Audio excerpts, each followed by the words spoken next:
Welcome to the 90th most popular podcast in the universe. If you like the show, go to the Patreon page and become a subscriber. You get special access to the show and other perks.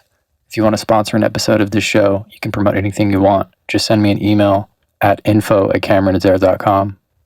Also, write a rating and review wherever you're listening. You can go to podcast.cameronadair.com and use the affiliate links for shopping on Amazon, Audible, and buying server space or domain names from Media Temple. You can also leave a voice message for the show through a link in the notes. I've been doing this since 2015, over 4 years. The best way to support the show is through the affiliate links, running ad space, or through the Patreon page. It's been a long time between episodes. There's been years at a time of lulls with the release schedule of episodes, and this is one of them. There's a lot of personal stuff going on with me. This conversation is from last August. In the meantime, speaking of Audible, I've listened to about 67 books since November. It's about one every 2 to 3 days. And I'm going to recommend some of them here. You can use our affiliate link and help support the show if you're interested in any of these books. These are my favorites of the 67. In no particular order. Well, the order that I listened to them. The Madness of Crowds by Douglas Murray.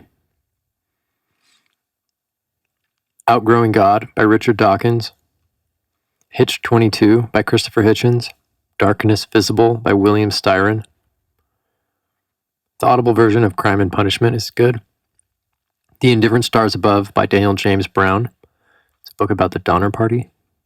The Secret History by Donna Tartt. All of these are read by the author, except for one. A History of Western Philosophy by Bertrand Russell. The Audible link is at podcast.cameronadair.com. There's also a link to it in the show notes. Here's the show.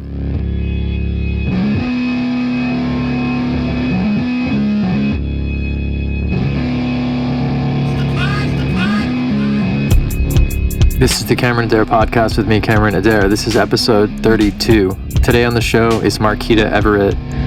Marquita works in music sync licensing and also runs No Gossip LA, which promotes music and shows out of her and her husband's recording studio. We talked about music and family. Here's Marquita.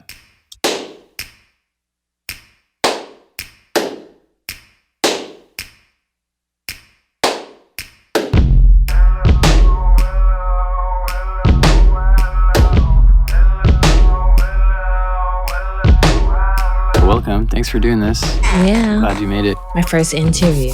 Really? Mm-hmm. It's pretty easy. I've been messing with the idea of making it more structured or conceptual, but it's really just can be pretty unstructured sometimes. I feel you. Yeah. I run into that a lot with still, managing No Gossip LA. Yeah. I took the site down for a while just to kind of figure out where I wanted to take it next, because I kind of got to a point where I was at a standstill with content-wise, where I wanted to go, and almost kind of stepped out of my focus on what I wanted to do with it, just to get those views and that all the other blogs were getting. That's always the trade-off, right? Yeah, and that was, just feeding into the gossip content and stuff like that. And, I was totally against that. Yeah. But I found myself to a point where I felt like it was hard to get views if I didn't post that stuff. So it's primarily just story, blog content, or you're throwing shows, right? Mm-hmm. Curating shows was kind of where I started, before No Gossip LA. And continuing doing that while I launched the platform kind of helped me build the following that I have. So, that's where, the shows came into play with hosting Press Play and stuff like that. So you had to take it down for a while just because you were not happy with it? Yeah, I was stuck. I didn't know. I didn't want to step out of that, kind of give into that whole gossip feeding thing. So I just took it down for a while and rebuilt it, and now it's back up. I could take this show and do all sorts of things with it. And if I ever get bored, I just remind myself of that. And I've even done narrative episodes that aren't guests, that are more like documentary style, and just not put them out just because I'm bored. Yeah. When you get stuck, sometimes it can be a good thing. Yeah. How long have you guys been in LA? We've been in LA a little over 5 years. 5? Mm-hmm. Were you doing shows when you were in the Midwest? Mm-hmm. Yeah, you had to have, right? Yeah. And that's what brought you out here? Yep. Yeah, Minneapolis was it's a very slow market when it comes to, the entertainment industry. So we just decided to come out to the West Coast. I mean, it's pretty impressive that you, with your husband, just to Hollywood, really? I mean... Yeah, moving to Hollywood was crazy. When we first moved to LA, we moved to the Valley because that's where my brothers were staying because they were out here for school. And then when we, I felt like we weren't doing too much. I felt like we were far away from everything. So we were like, just you don't have that let's problem move now. to Hollywood. Yeah, you got the opposite problem now. But yeah, Hollywood was interesting. There was a lot of highs and lows living in Hollywood, but I'm glad we had the experience. Because Meg was on the show a year ago. Mm-hmm. And if I'm driving through Hollywood sometimes, I'll actually I saw you guys not that long ago, just walking on the street. Yeah, well, we're not in that building anymore. Oh. Yeah, we've that building got officially shut down. I want to say March. The Codex one? Mm-hmm. Oh, really? Mm-hmm. Yeah, so none of those buildings are open except for the one on the main street on the boulevard. Oh. That house mostly the bands and stuff. So it's like going to turn into condos now or what? I don't know. Just since I've been here, and then this summer, there's so many like new restaurants and condos are getting built down here in Echo Park. Yeah. I imagine Hollywood's the same thing. Yeah. What I've been hearing is that a lot of those like historic buildings and stuff, they cost a lot to repair. So that's kind of been holding a lot of kind of like the turnaround in Hollywood with, rebuilding and like opening up those abandoned businesses and cool buildings in Hollywood. Hollywood has some really cool places that are just sitting. Yeah, there's a lot of history there. Yeah. That's what it seems like in LA. It's like... Even where we met in Codex, that building could be awesome, just the location itself. Like, it started off awesome. Yeah. Until, things started falling apart. Yeah, the guy who owns it, he's like a Middle Eastern or Russian guy. He's really old. I remember I met him, and you guys probably met him before, but he's just like real estate mogul. Yeah. I feel like in LA, there'll be like a historic building that'll just shutter, and just stay that way. Like this liquor store on the corner, everybody knows that place. And it's like kind of famous, and it just shuttered for no reason. It just sits there. Like in San Francisco or something, it would just be immediately they would redo it, Yeah. and try and make money off it. But here, stuff just like sits around. Yeah, and it goes forgotten. Yeah, and it's just odd to me, like just how much money and potential this place has, and how many people come here, like months, every month. Like we have, there's tourists here, and there's nothing here to really see. Like just a bunch of old buildings. We went back home and like everything was just so like brand new, and the air was so much fresher. Yeah. But it's like I want to stay, but I can't stay. In Minneapolis? Mm-hmm. Yeah. Yeah, Minneapolis, Minnesota. That's where you guys grew up? Mm-hmm. Are you guys thinking, are you sticking it out? You going to buy some property in LA? I don't know. I'm really not interested. We have a big family, so we're going to need a pretty big house. And that's going to be a pretty hefty ticket out here. And I'm most definitely not interested in living in the hills or shit like that. Living in a big city, like moving out to a big city and then having a family and being able to stay there. Most people will move to the suburbs. Most of my friends, they'll spend their 20s in the city and then they can only afford a house in like, I don't know, Hayward or Yeah. something. I know, Lancaster. Yeah, or Lancaster. Yeah. So where's the studio now? Yeah, we're back in the Valley now in the Arts District. North Hollywood Arts District. All right. Yeah. So how old are your boys? You got like 6 or 7 little megas running around. I know, right? Yeah, the baby just turned 11 months. And then Callie now, I don't know if you remember Callie. Callie's 5. Okay. It's a kindergartner. We have an 8-year-old, 11, and 14. 5 boys. Are they doing music? Yeah, they actually recorded a couple songs with Mega. Yeah, they went back home to stay with their grandmother for the summer, and we got so lazy just not having them around. So I was like, yeah, we can't do this any longer. We need them to come back. Yeah, so it's awesome. We've been lucky. It's good to hear. Are you throwing any more shows soon, or what's going on with the No Gossip thing? I am thinking of curating a couple shows. But like I said, I took a break from everything, from No Gossip LA. It's been up for a month and a half now. It's been back up, and I've just been building content and focusing more on building organically, and then I'll get back into shows. But that's one of my top priorities before the year's over with. There's a lot of different parts to it, huh? Yeah. You should do a podcast. I know. I really want to, but I think it'll be pretty boring if I hosted a podcast by myself. If you want to do one, I'll show you how to do it. Yeah, that'd be awesome. We hit the charts last year. Yes, I think I saw it. Mega showed me. Hell yeah. Yeah. I really appreciated him having on. You guys were kind of just some of the first people I met when I moved down here. Yeah, you guys have always been really nice. Yeah, building an organic following. I'm so sick of the internet at this point. I swear, yeah. I just can't believe that people still take that shit seriously. To me, I don't know, Twitter's just like gone. Like it was cool, 13 years ago? Mm-hmm. And I just don't see, I don't have any followers on there. And I just have a hard time. I really respect people that just don't, that have full thriving careers and don't even have social media. I admire that. Yeah. I would say social media has created a lot of jobs. You have the influencer market and, things like that, just based off having a lot of followers.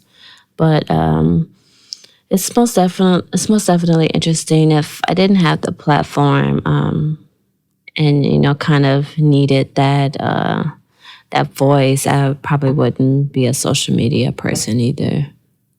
Yeah, my girlfriend she does fashion marketing. Mm-hmm. Some of the companies she's worked for, they just have these gigantic budgets to hire influencers, and there's all this marketing jargon, like how they, target activations and all this shit. It just seems so ridiculous to me. I know. It kind of doesn't mean anything. You can be an influencer and have no other, I don't want to say goals, but you have these kids that have millions of followers, and they're not artists, they're not actors, Yeah. They didn't invent anything. Right. They're just funny, or they can dance. Yeah. Or whatever the case may be. Yeah, it's just created this, its own paradigm of entertainment. You're right. They can't play the trumpet really well. And it's so disposable, too. But then again, you can, leverage that into a career.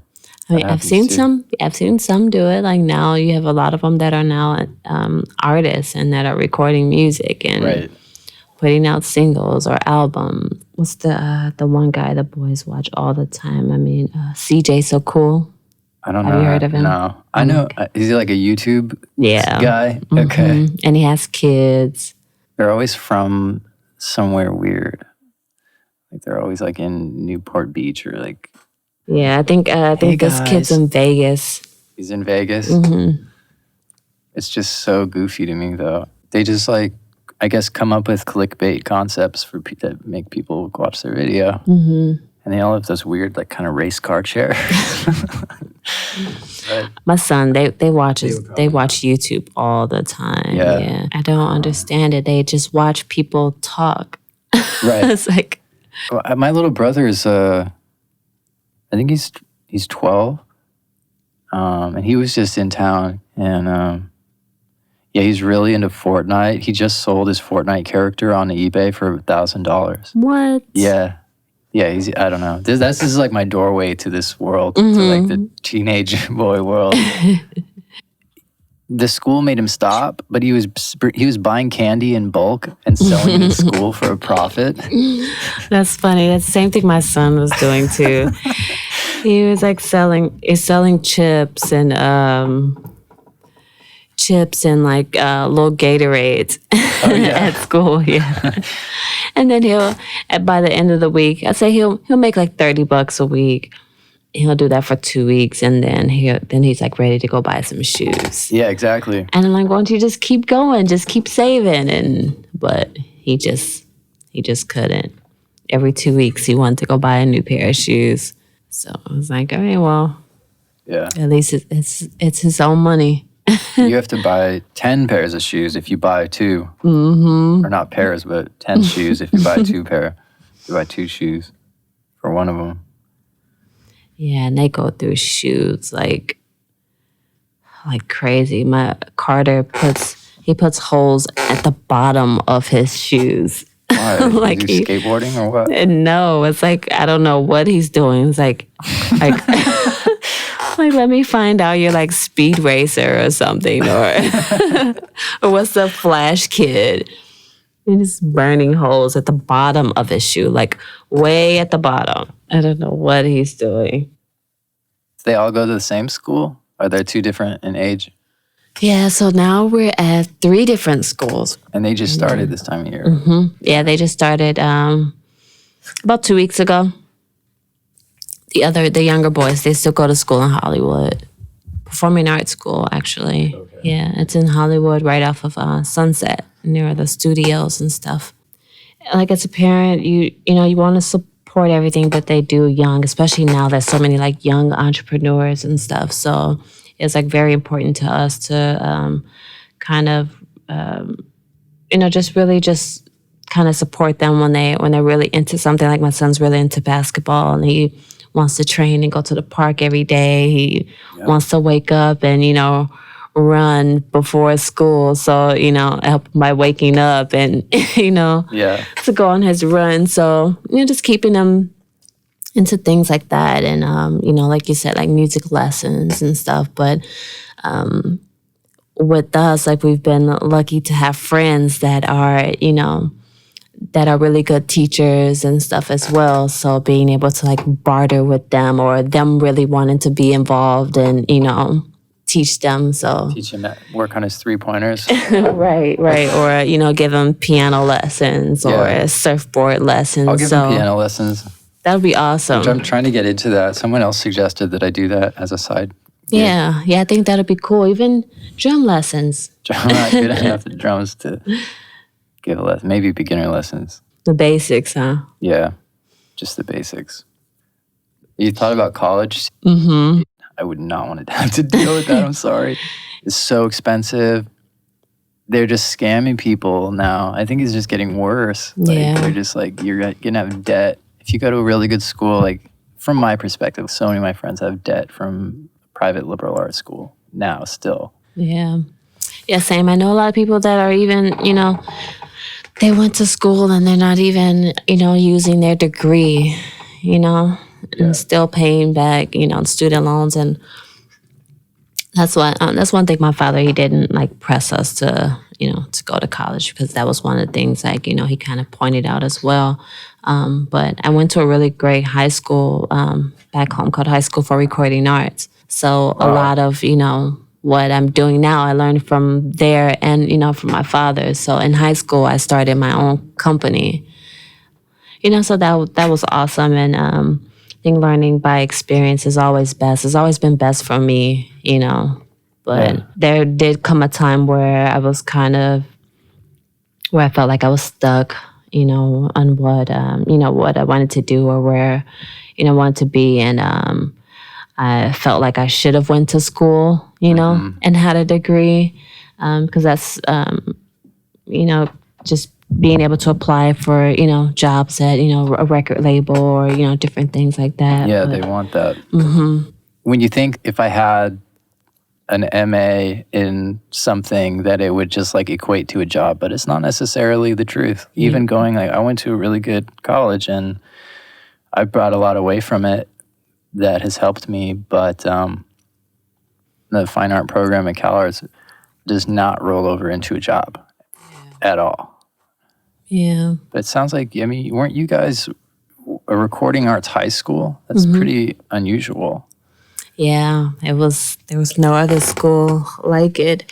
They did go on to opening a school out here in LA, and that's where Tyler the Creator graduated. Oh, is that right? Yeah. What's that one called? It was High School for Recording Arts It's as called well. the same thing.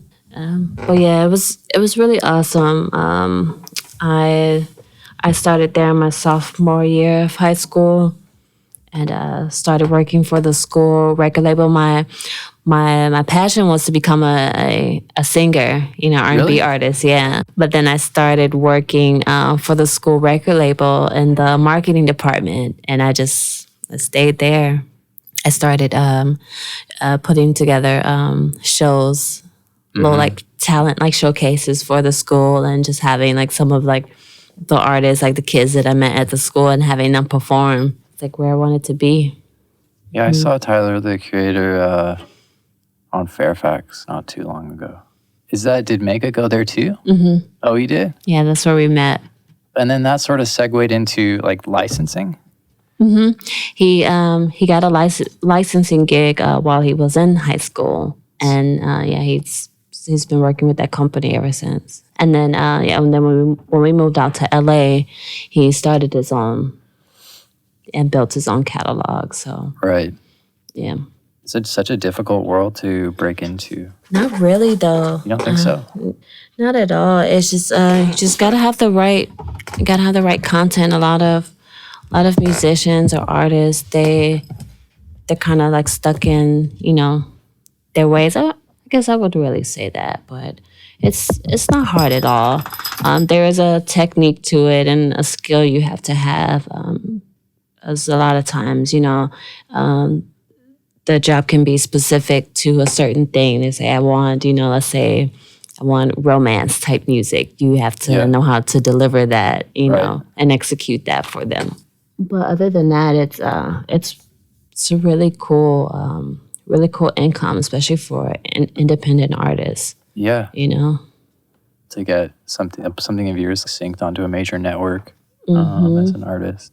I could save your butt. Yeah, you can one gig. You could, that could be the last gig you need to do. Last beat you have to make for the rest of your life. Yeah. Just with the royalty income from that, it's interesting. You mentioned your dad. Did he encourage you in singing and music? Yeah, my father. He was a manager, an artist manager, and as well as an artist himself.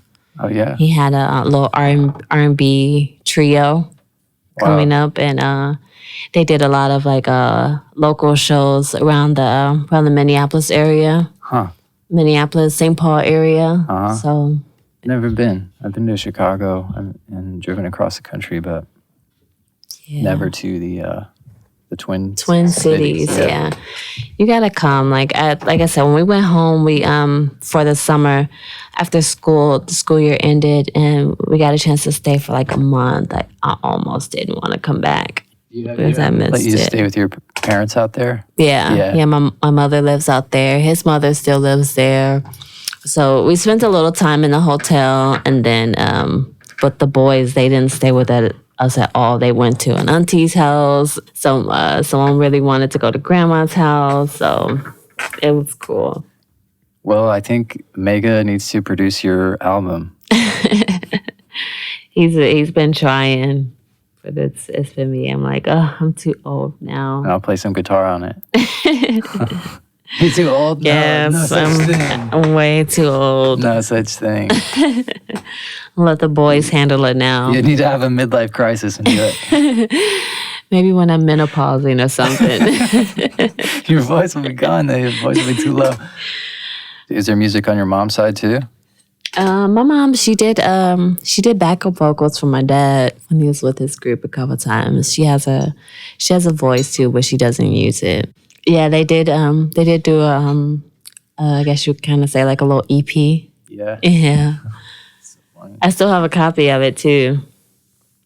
It's on a CD. We've been trying to like get Mega to repair the music because the disc is on like a CD, so it's like it skips really bad. That'd be a good birthday, a good present for him. Oh yeah. He will love that, to be able to listen to that. I do want to, before I leave California, I would love to live somewhere else, like Long Beach, or try a different area like Orange County, or something like that. Since we've been here, we've only been in like the Valley and Hollywood. Yeah, those are kind of the centers. Mm-hmm. And there's so much on the periphery out here. Mm-hmm. And LA is kind of a skinny urban area. It's kind of like xenophobic, where they kind of turn their nose up at Orange County or anywhere else. They call it the Orange Curtain, where if you're from Orange County, you're not an Angelino. Or like Manhattan to New Jersey. You know what I mean? Yeah. I mean, I grew up in the suburbs, and my parents don't understand that mentality at all. And living in San Francisco, I had it a lot, because San Francisco is just so, you cross the bridge and it's a completely different vibe than people living outside. And I feel like I've always been drawn to like being in the city center. Mm-hmm.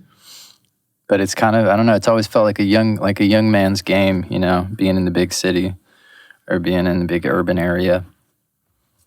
But some people are just built, like born into it, or can Yeah, it's most definitely easier for us to be in the city than it was to like be way out in the suburbs. Just being able to keep the kids busy and stuff. Like nowadays, you really don't have like, kids are not really interested in playing outside. Yeah. There's so much shit to do. They want to, do shit. Versus from, when we were little, all we did was play outside in the dirt. And that was, good enough for us for the weekend. But there's a million things you could do. I mean, you said tourists come here, and there's like, there's no tourists down here. There's like people come to this neighborhood for like their Friday, Saturday night, like bar crawl, Yeah. But I mean, I don't know. There's so much you could do. You could take them to the Hollywood Bowl, to like the Greek Theater. Like I never got that kind of stuff growing up. Yeah, and we have the beaches, and we didn't have a beach, like that. I mean, we had an area where it was kind of like the beach, but it technically really wasn't. But you can go to the beach almost all year round here. So we're like one stop away on the metro train to Universal Studios. Mm-hmm. So there's just so much to do. When I was in Chicago, they call Michigan Lake the beach, but it's a lake. Yeah, same back home. We had the lake, and it was like the beach, but like, it's not the beach.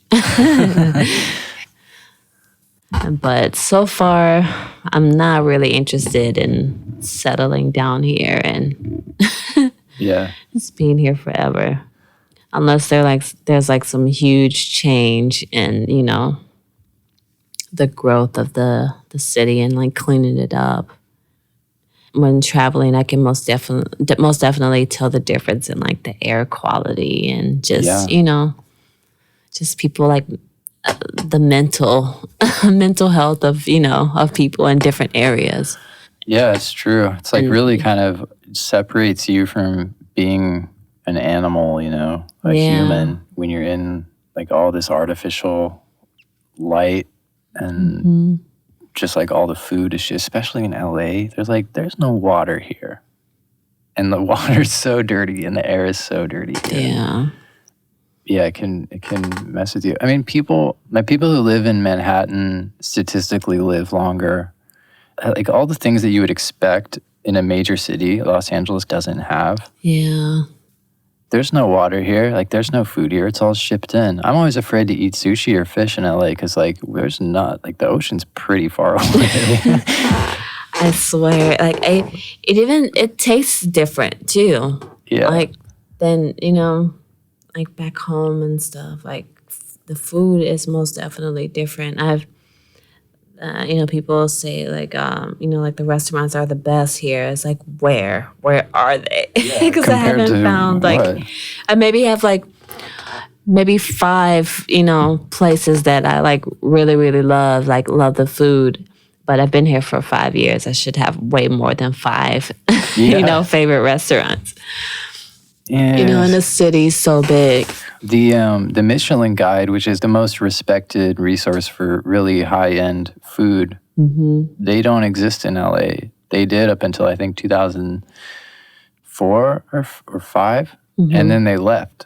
And they gave some famous quote that said that LA cares less about the amount of stars a restaurant has than they do the amount of stars at the restaurant. There's good stuff here, but it's just so different. It's just a whole different set of rules, a whole different vibe. Yeah. Whereas, in Northern California, there's like really fresh fish and a lot of fresh produce. California cuisine was invented there, which is Alice Waters in Berkeley, who owns Chez Panisse. She invented California cuisine, and that's pretty much the foundation on all this like local produce, sort of eating fresh mentality that people have. Los Angeles it's a burger and donut town. Yes. Yeah. Yeah, that's exactly what I'm saying. Burger and tacos. Yeah, and tacos. I always think that like Los Angeles, is, as far as blue collar food, is like burger and donuts reign supreme here. In New York, obviously pizza. Burger, donuts, tacos, and hot dogs. Yeah, hot dogs. It's a uniquely LA thing too, where there's the strip mall coffee shop that's like coffee, hot dogs. Like the one across the street here says that coffee and hot dogs. And I saw like, that. Wow, just throw it all in there. It's like somebody. It's like some Vietnamese person's concept of what an American restaurant should be, but it's like not really cool, right? Like wants? I can't even think who wants a hot dog at a donut shop. Yeah, coffee and hot dogs and donuts. There's some good one. Have you been to Sap Coffee Shop? It's a Thai place that's kind of in East Hollywood. It was Jonathan Gold's favorite place, and he was the LA Times food critic who died not that long ago. He's kind of LA's resource for still believing that there's good, interesting food here. Yeah. Pretty much any place that, I mean, you can understand his view of LA food by reading anything that he wrote. And one of his famous pieces is like he spent a year or something eating at every restaurant on Pico Boulevard. I don't forget what it's called. It's called like Crawling Down Pico or something. There's some little hidden gems, but it's not. I'm just so biased. Just like any San Franciscan would be, where I've just been spoiled. I know, same. And I'm a really picky eater, so and that's LA's forced me to cook a lot. Just learning different foods. I love watching the Food Network and just like recreating, dishes my own way. Yeah. So yeah. I've been making lentils recently. I didn't know that was a thing, but it's really good for you. Yeah, that's one of the things on my list too. That's funny you said that. So one, because I've been, I asked someone like, "What type of beans do you eat?" Because I've been like a really bean type person. Yeah, the beans are really good for you. It's like almost the perfect food, and oats are really good. Yeah. I make the boys lunches for school because I don't know if you know, those school lunches here are horrible, packaged foods. So. They don't cook anything at the school. Everything is like brought to the school and they heat it up in a package. Yeah, it's disgusting. Like there was days that my boys didn't even eat the lunch. They were just eating apple and drinking milk. And they're like starving for the whole day, and I don't even know until I pick them up, and they're like starving. We can't even make it home for dinner. We have to stop and get something to eat. Important. Your quality of sleep and how you eat, especially if you're a kid. And expected to, learn and have an open mind. You need a really good, good meal at least. So so I've been making their lunch, and been trying to do like less of like, like the lunches kids would really want, sandwich, chips, and you get a little Debbie cake or something like that. Yeah. So been really trying to like, send them to school with like a little bit of like what we eat at home, beans and rice, or that's so much better. Black bean burrito, Yeah, so I've been trying to venture off, and they're also big. They eat like grown men, so they don't even eat like kid-sized portions, except for Callie. He's still like, he's a little picky eater. He takes forever to eat. But the rest of them, they'll eat up everything. There's never any leftovers. Yeah, I see people in public, or there was like some little kid who's like eating Doritos and has a soda. It's like, what are you even doing? Yeah. Like that's just garbage. You might as well be eating cardboard with MSG on it and just like all this refined sugar. Yeah, I gave up soda. I mean, I've never been big on sugar. Mm-hmm. There's these things called blue zones, and it's the areas in the world. There's, I think, 7 of them, maybe more, 7 or 10. And they're the areas in the world that have the highest life expectancy. Mm-hmm. That's here in California? There's one in California. The only one in the United States is Loma Linda, California. They're all Adventist Christians in Loma Linda. And then the other ones are somewhere in Greece, somewhere in Sicily, I think. Like there's one in Japan.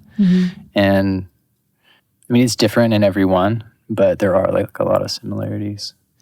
The one that's in California, it's all predicated on the fact that they're Adventist.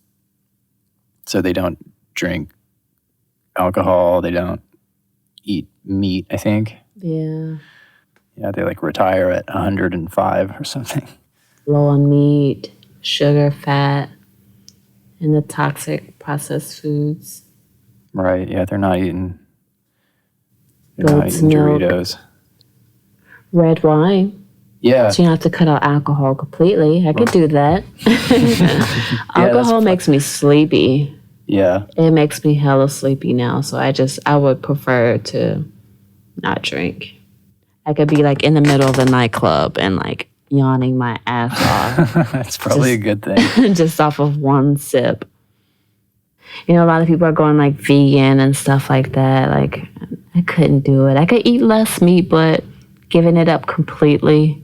Yeah. I don't know if I could. Yeah, I started eating less meat too. Because I was big on just like eating a lot of meat, like carnivore diet. Yeah. And that's kind of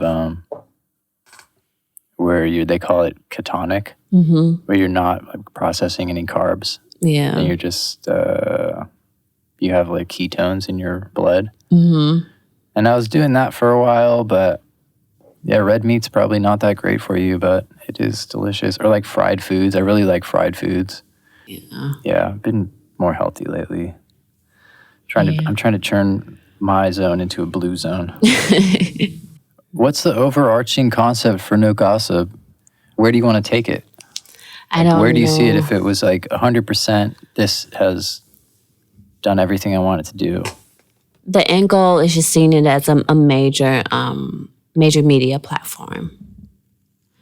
Or, or brand, or, whatever the case. I just want to get it, it's interesting and how it just all came about, because No Gossip LA just kind of started as like a personal blog thing, because we had just moved to LA, and we kind of both decided that I would, be a full-time, mom, stay at home while he kind of, learned his, way around, and, got everything together. And so we ended up I started No Gossip LA, it was like 2015. And That's we when I went started this to show. we went to South by Southwest a couple months later, and I put together a couple house parties, and I put my blog name on it, and people just started asking like, oh, okay, when is the next No Gossip LA show, or how can I learn more about No Gossip LA? And so took off from there. Well, I feel like you have a lot of resources being in Hollywood and then having a studio. Yeah, having the studio really, really helped. I was, fortunate enough to get, some interviews with, some really cool, cool names, and it was just, based off being in the right place and having the right, resources to where I didn't have to have a million followers or, pay a whole bunch of money. Yeah, I think about that. Again, with this show, people will tell me things that maybe I should do with it to try and grow it. And I just know that if I'm not enjoying it or if I don't believe in it in any way, I can't do it. Yeah. So I keep have to coming back to, it's just me, Yeah, same. Because I didn't want to give in to what everyone else was doing. I didn't want to put a whole bunch of money into like a marketing budget just to, promote it, because I wasn't selling anything. I didn't want to charge artists for reviews and things like that. I just, wanted to post stuff that I like or that I think, other people would like. So it was kind of hard to, follow the same things everyone else was doing to get those views and stuff. So I think that's where a lot of the struggles came into on how I was gonna grow it, because I was totally against, doing what everyone else was doing. I wanted to, grow it in my own way, and grow it organically. But doing shows and having a lot of losses with, doing the shows and stuff, it kind of got hard because a lot of it was coming out of our own pocket. So that's why I just had to take a break. Let me just figure out, kind of at least create a plan on to grow it than just, doing everything that I thought of. Let me just do this or doing this over here. After hiring this consultant guy, and I have a lot of respect for the work he's done, or I wouldn't have reached out to him to begin with, but a lot of it's surprisingly, it's just having a positive attitude and just thinking look at everything you've done so far. It's not nothing. Right. And just having someone tell you goes so far, because a lot of times you're just too wrapped up in it. It's too close up, too myopic.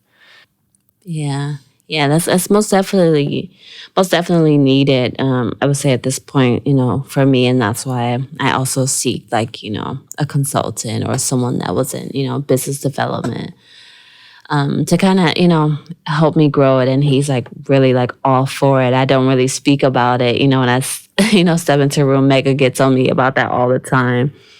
I'm talking to people and they're talking, and he'll walk up and he'll be like, so did she tell you she runs this? and they're like, no. And he's like, yeah, I figured she always does that. Yeah. Is it just the social media channels? There's a YouTube channel and there's all that other stuff? I mean, I have all of that stuff, but there's a few things on my YouTube, but that's part of, my rebranding process, is to kind of start building content, for YouTube. But right now I'm pretty much only active on Instagram. Mm-hmm. Yeah, Instagram and getting back into Twitter a little bit. Yeah. You argue with people about or just retweeting. The Constitution. Yeah. What do people do on there? They argue about the Constitution and Twitter is really random, but threaten each other. I like it. I feel like social media is it's just, Instagram is a bunch of capping, it's a photo, you can kind of, people make up their own stories, their own idea of what's going on just by posting a photo. Yeah. But Twitter, it's a whole different ball game. Yeah. I want to delete mine so bad. Yeah, it's just, I don't know, it's just so silly. Twitter's still active, though. There's a lot of people still on Twitter. Maybe not as popular as Instagram, but I think people are going back more towards, Twitter than than Instagram. I used Twitter a lot for a number of years, and it was good. But I guess I just feel like it just takes away from me living my life. Yeah. Because then you just think about it all the time. Yeah. And it's like, I don't know. I feel like that's social media in general. I try not to scroll the explore page. Sometimes I have to find out what's new and, who's dropping new music. And, it's a trap, It is. And you know how they give you the data on your phone and how much time you spent? Yeah. Mine is like always like 4 or 6 hours. Oh my God. That same thing. Yeah, my girlfriend's like that. It's like, if she's quiet, I know she's like staring at Instagram, like, just looking at puppies and people she doesn't know's wedding pictures and just liking a bunch of stuff and reposting. Yeah. But somebody has to do it. Yeah, that's the way to go. I think so. Create a buffer because it can mess with your head. It is a trap. I mean, those companies that run those are, Facebook's huge. They don't care about you, They really don't. And it's all just a trap to get your attention so they can get their numbers up. Yeah. Now I have a big bias to technology stuff from growing up in Silicon Valley and then seeing it all kind of ruin San Francisco before I left. I kind of resent it. What's the thing that you've been most happy with No Gossip? I guess seeing it grow. I know where it started. I would say I haven't really, besides the money I've invested into shows and things like that, but just being able to grow it organically, just, word of mouth. I guess that's what I'm most proud of. Thanks for doing this. I know I've actually had people say that the only reason I would do this is because it terrifies me. And yeah, it terrifies me too every time. So thanks. Yeah, thanks for having me. All right, well, thanks again. Yeah, thanks for having me. You've been listening to the Cameron Adair podcast made by me, Cameron Adair. Thanks to Marquita. The show's at podcast.cameronadair.com where you can find links to everywhere it exists. If you enjoyed the show, check out the Patreon page and throwing down $1 or even writing a quick review from your phone. We appreciate you. Thanks for listening.